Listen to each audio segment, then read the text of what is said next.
2014 నుంచి ఆ డబ్బు సంపాదన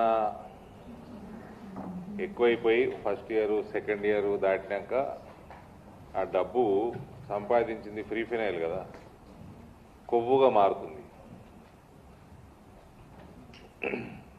ఆ కొవ్వుగా మారినాక ఇట్లా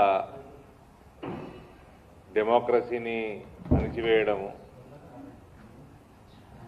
హౌస్ అరెస్టులు చేయడము, కళ్ళు నెత్తికెక్కి పాలన చేయడము.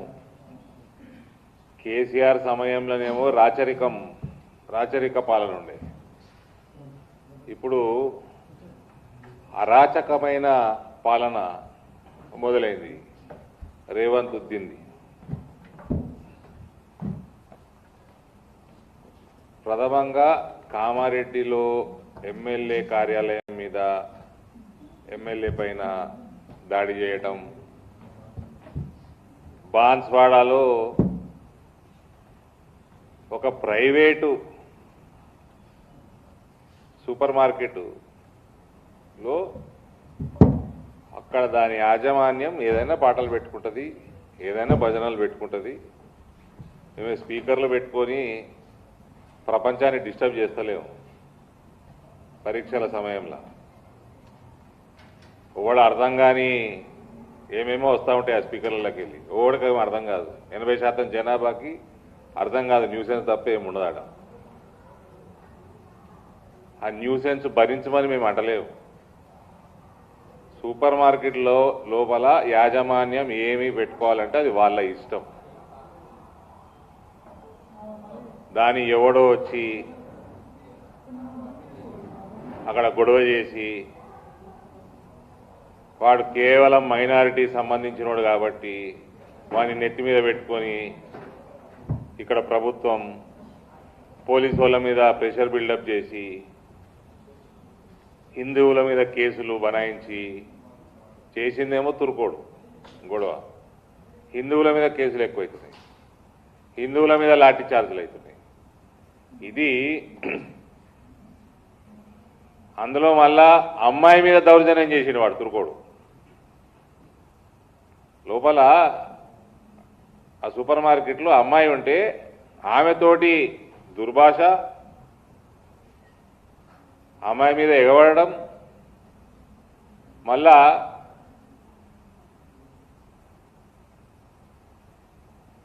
దానికి ఈ కాంగ్రెస్ ప్రభుత్వము వాడిని సపోర్ట్ చేయటం కేవలం తురుకోడైనందుకు. పోలీసుల మీద వాళ్ళ డ్యూటీ నార్మల్ చేయకుండా ఈ దౌర్భాగ్యుడు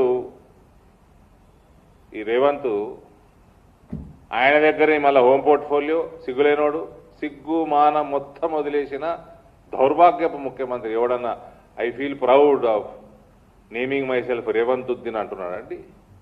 ఈజ్ ఈ ప్రమోటింగ్ కన్వర్షన్స్? హిందువులని భయభ్రాంతులకు గురి చేస్తున్నాడా?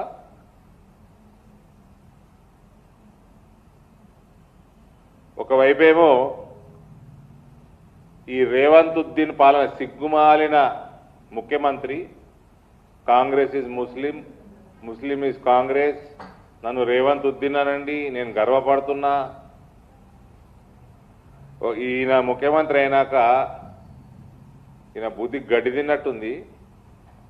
హిందువుల దేవతల మీద, దేవత విగ్రహాల మీద, గుడుల మీద, హిందూ ఊరేగింపుల మీద, పండగల మీద, హిందూ అమ్మాయిల మీద, యువకుల మీద దాడులు పెరిగిపోయినాయి. చివరికి ఎమ్మెల్యే మీద కూడా దాడులు జరుగుతూ ఉన్నాయి. స్పీకర్ గారు కనీసం ఎమ్మెల్యేకి ఫోన్ చేసి కనుక్కున్నాడా ఏం జరిగిందో? పోలీసు వాళ్ళ దగ్గర రిపోర్ట్ తెప్పించుకున్నాడా speaker of the assembly? It is responsibility to safeguard his members.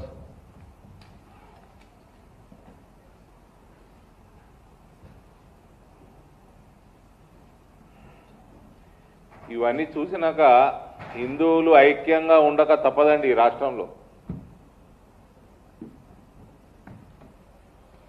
శాంతి భద్రతలు సరిగ్గా ఉండాలా, మనము మనం కాపాడుకోవాలంటే మనం అందరం ఐక్యంగా ఉండక తప్పదు.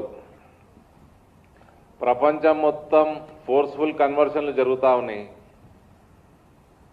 మనం టీవీలు పెడితే ఇంటర్నేషనల్ న్యూస్ ఛానల్ పెట్టినా అదే కనబడుతుంది, నేషనల్ న్యూస్ ఛానల్ అదే కనబడుతూ ఉంది. ఫోర్స్ఫుల్ కన్వర్షన్లు, రయట్స్, మంచి మంచి ప్రోగ్రెసివ్ దేశాలు ఫ్రాన్స్, యూకేలు చేతికొస్తున్నాయి, రోడ్డు మీదకి వస్తున్నాయి.